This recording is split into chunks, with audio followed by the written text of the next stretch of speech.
To brother in Christ, Dr. Kent Hovind, I have tremendous respect for you. Today is October 1st. I saw your video last night, September 30th. I just wanted to explain two things real quick and then give you a quick testimony and show you something I've learned. First of all, the Shemitah, it has nothing to do with Christ's return or any of that. It's based on the Old Testament, the 7th year being like a Sabbath year, and it was a blessing, and when the children of Israel were blessed for it. But when they became greedy, they turned from it, and they began working on the 7th year. So it became a curse. America started this way by abolishing debt every 7th year, canceled that, and it's become a curse also.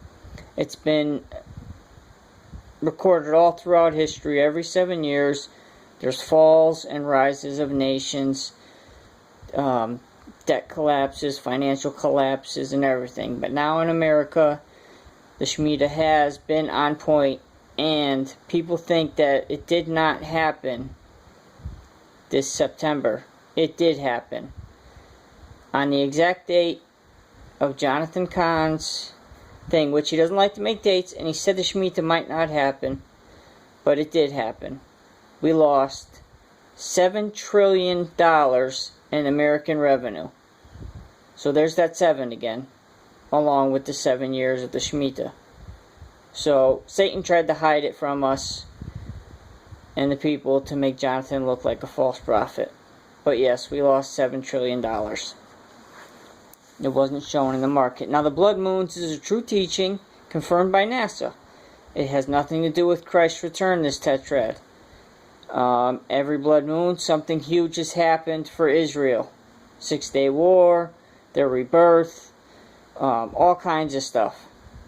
Their freedom to worship at the wall, and to worship where the Muslims worship, and many more things. All confirmed by NASA, all dated after, and it's times after the blood moons, and they're good for Israel. And this is according to John Hagee and Pastor Perry Stone, who is one of the best pastors I have ever seen, especially on prophecy and gifts of the Spirit. Again, John Hagee declared the blood moons. He said, as surely as God made green little apples, people will say John Hagee said Christ will return on the blood moons. But I am not saying that. Those are Hagee's words. He never said that. Neither did Jonathan Cahn. We are all waiting his return, his rapture, which I don't believe to be pre-trib, but I know it's before God's wrath during the Great Tribulation. During the first half of the tribulation, I know we're going to have to go through Satan's wrath and the seals that are not delivered by angels. First of all, for 28 years of my life, I lived as an atheist. But I saw technical design. I was good in school, but mainly because I played basketball and wanted to stay on the team. Science teacher wasn't happy with my refusals, with my acceptance of science, but my refusals of becoming ancestors of apes and from single-cell organisms. Even though I learned it, I made my own refute. He wasn't happy about it, but because I learned it, he had no choice but to pass me. As a youngster, I got involved in selling drugs. I was an alcoholic before I was 21. I got addicted to Oxycontins. I ended up getting arrested on attempt to sell and possession. I did 33 months, and that's where my journey began. I began reading of the true history. I was in Osborne, the oldest prison in Connecticut, so they had old books there, and I like reading truth. I began, reading truth about real American history, the president's bloodlines, how we don't really live in a republic.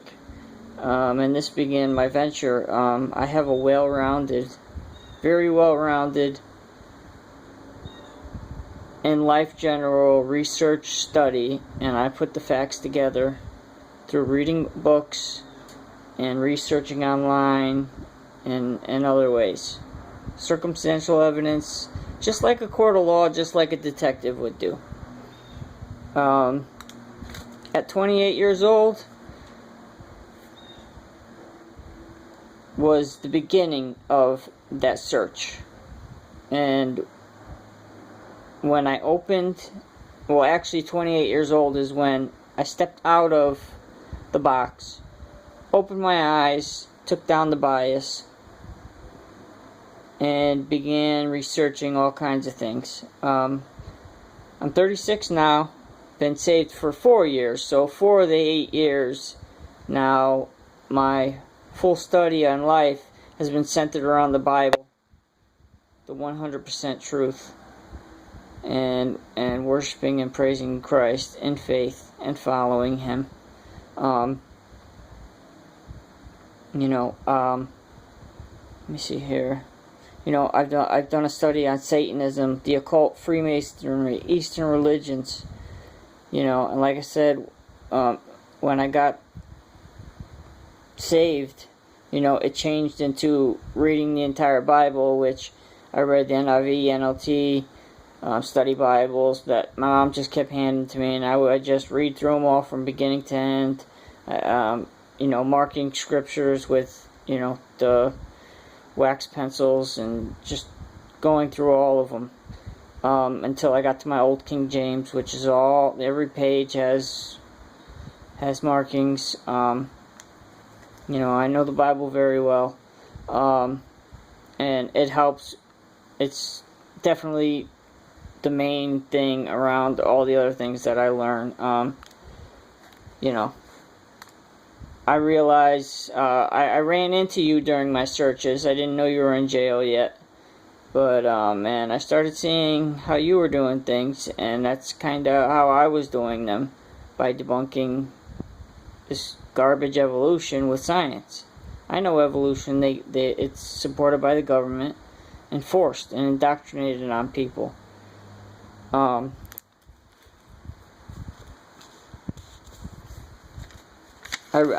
love your Joseph story. I'm a Saul to Paul story. But Joseph is definitely outside of the Gospels and Jesus Christ.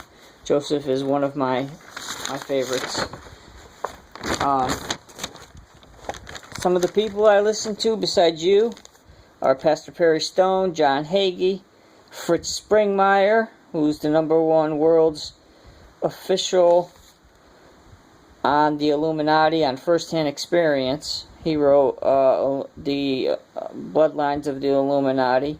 John Todd, the first highest-ranking member to come out of the Rothschild family in the late 1960s, made tapes in the 70s, and people thought he might have been a false, but was proven true through Fritz Springmeier, because Fritz Springmeier actually helped him get out of the Illuminati and become a born-again Christian and tell his story about witchcraft. I listen to Alex Jones. I'm a 9/11 truther. I know the truth about Pearl Harbors and all the wars, and how America and the banksters and the Federal Reserve is all fake. The Federal Reserve puts us in debt. If we got rid of the Federal Reserve, we'd be out of debt. I realized that JFK was a part of the Illuminati families, but he turned on them. Must have had a revelation with Christ. That's what John Todd said. That he knew about it because he was in direct contact with the Rothschilds, who watch everybody, and the Rockefellers. And JFK definitely was. Towards the end, you saw him. He spoke his own speeches, not written by other people. He was going to abolish the Federal Reserve, and under Bush Sr.'s leadership of the CIA, they did assassinate him, and Bush Sr. denies being the head of the CIA then, but he was. And there is circumstantial evidence that he was on site that day that he denies, but he is a Satanist. The Bush family is a crime family since Prescott Bush, and even probably before that. I do believe that they are connected to even possibly Nimrod and way back then. The Clintons are crime. I've studied prophecy, the Dead Sea Scrolls, Ron Wyatt's findings, secret societies, Skull and Bones, the history of the true history of America, the elite bankers, like I said, the Federal Reserve, it's why we're in debt, biblical archaeology, Eastern religionism, Satanism, occult, Illuminati, Freemasonry. I enjoy William Schneblin a lot. He gives a lot of great research, and I see that you back up his book, Freemasonry Behind the Light. And that's just my story, and I support you, Dr. Hovind, and I wish you the best, and hope to hear from you sometime. And I know you're a busy man, but God bless you, and I wish your family and you great things in the Lord. And as a brother of Christ, I love you. Thank you.